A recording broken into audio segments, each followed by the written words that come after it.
everyone, so today is the day 11th of 30 days 30 wet facts.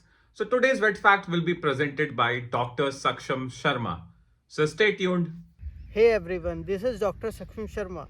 I hope you all are doing fine. Today's wet fact is about difference between prebiotics and probiotics in animals. Prebiotics are the substances, usually non-digestible fibers, that promotes the growth and activity of beneficial bacteria in the gut.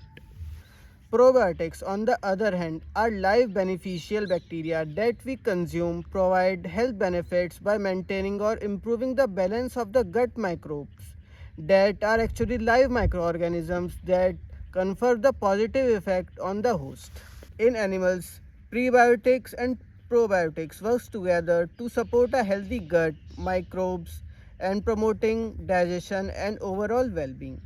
That's all for today's wet fact. I hope you loved it. Thank you.